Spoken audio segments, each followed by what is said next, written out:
All right, hi guys, welcome back. We are going to recap chapter 13.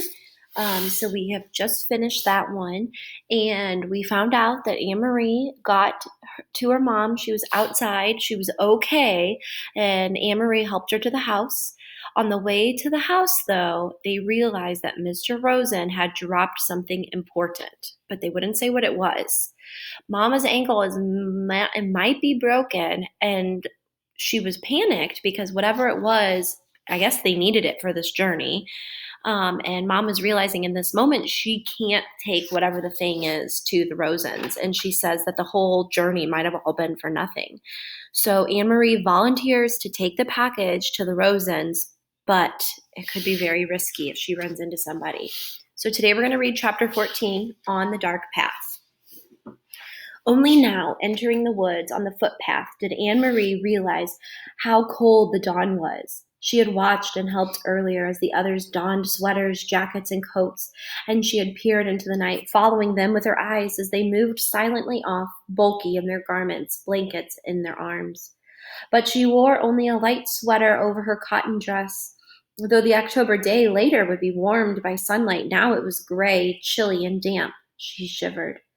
The path curved, and she could no longer look behind her and see the clearing with the farmhouse outlined again against the pale sky and the lightning meadow beyond.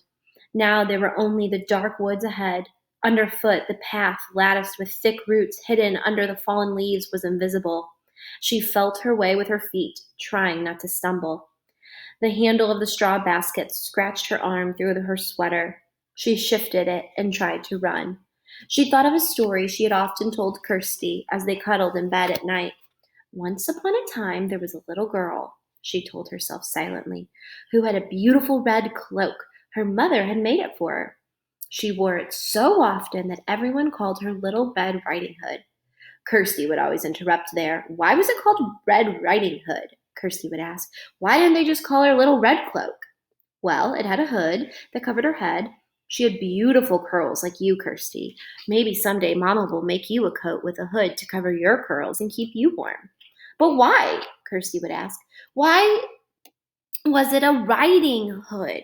Was she riding a horse? Maybe she had a horse that she rode sometimes, but not in this story. Now stop interrupting every minute. Anne-Marie smiled, feeling her way through the dark, remembering how Kirsty always interrupted stories to ask questions. Often she just wanted to make the story last longer. The story continued. One day, the little girl's mother said, I want you to take a basket of food to your grandmother. She is sick in bed. Come, let me tie your bedcloak. The grandmother lived deep in the woods, didn't she? Kirsty would ask. In the dangerous woods where wolves lived. Anne-Marie heard a small noise. A squirrel, perhaps, or a rabbit scampering nearby. She paused, stood still on the path, and smiled again. Kirsty would have been frightened. She would have grabbed Anne-Marie's hand and said, A wolf! But Anne-Marie knew that these woods were not like the woods in the story. There were no wolves or bears or tigers, none of the beasts that populated Kirsty's vivid imagination. She hurried on. Still, they were very dark, these woods. Anne-Marie had never followed its path in the dark before. She had told her mother she would run, and she tried. Here the path turned. She knew the turning well, though it seemed different in the dark. If she turned to the left, it would take her to the road, or where it would be lighter, wider, more traveled, but more dangerous, too. Someone could see her on the road. At this time of the dawn, other fishermen would be on the road, hurrying to their boats for the long day at sea. And there might be soldiers. She turned to the right and headed deeper into the woods. It was why Mama and Peter had needed to guide those who were strangers here, the Rosens and others. A wrong turn would have taken them into danger. So Little Red Riding Hood carried the basket of food and hurried along through the woods. It was a lovely morning, and the birds were singing. Little Red Riding Hood sang too as she walked.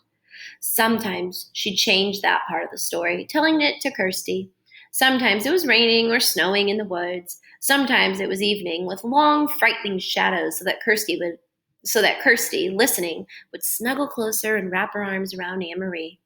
But now, telling it to herself, she wanted sunlight and birdsong. Here the path widened and flattened. It was the place where the woods opened on one side and the path curved beside a meadow at the edge of the sea. Here she could run, and she did. Here in the daylight, there would be cows in the meadow, and on summer afternoons, Anne Marie would always stop by the fence and hold out handfuls of grass, which the curious cows would take with their rough tongues. Here, her mother had told her, Mama would always stop too, as a child, walking to school. Her dog Trofast would wriggle under the fence and run about in the meadow, barking excitedly, trying to chase the cows who always ignored him. The meadow was empty now and colorless in the half light. She could hear the churning sea beyond and see the wash of daylight to the east over Sweden. She ran as fast as she could, searching with her eyes for the place ahead where the path would re enter the woods and its final segment, which led to town.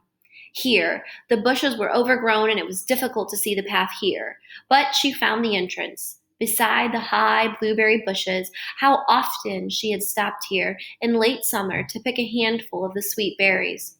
Her hands and mouth would be blue afterwards. Mama always laughed when she came home.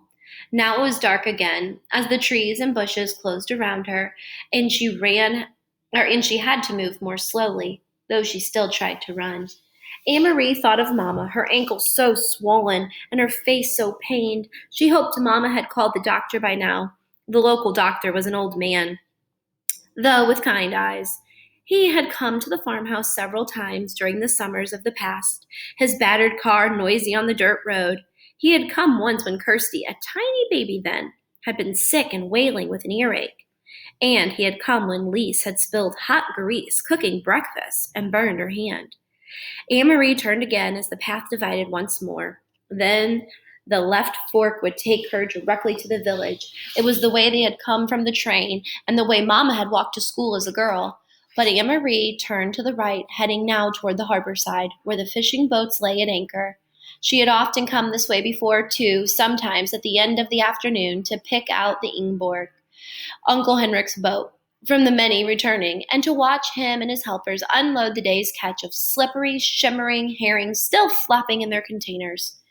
Even now, with the boats in the harbor ahead, empty of fish, preparing to leave for the day's fishing, she could smell the oily, salty scent of herring, which always remained in the air here. It wasn't far now, and it was getting lighter. She ran almost as fast as she had run at school and the Friday foot races, almost as fast as she had run down the Copenhagen sidewalk on the day the soldier had stopped her with his call of halt. Anne Marie continued the story in her head. Suddenly, as the Little Red Riding Hood walked through the woods, she heard a noise. She heard a rustling in the bushes. "A wolf!" Kirsty would always say, shivering with fearful delight. "I know it's going to be the wolf." Anne Marie always tried to prolong this part to build up the suspense and tantalize her sister. She didn't know what it was. She stopped on the path and listened. Something was following her in the bushes. Little Red Riding Hood was very, very, very frightened. She would stop, would stay silent for a moment, and beside her in the bed she could feel Kirsty holding her breath. Then Anne Marie would go on in a low, dreadful voice. She heard a growl. Anne Marie stopped suddenly and stood still on the path. There was a turn immediately ahead. Beyond it, she knew, as soon as she rounded the turn, she would see the landscape open to the sea. The woods would be behind her there, and ahead of her would be the harbor, the docks, and the countless fishing boats. Very soon it would be noisy there, with engines starting, fishermen calling to one another, and gulls crying. But she had heard something else. She had heard bushes rattling ahead. She heard footsteps.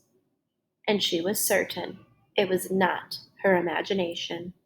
She heard a low growl.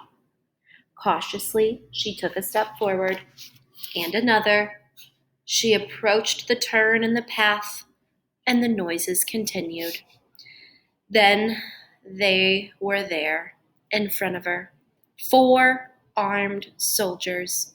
With them, straining at taut leashes, were 2 large dogs, their eyes glittering, their lips curled.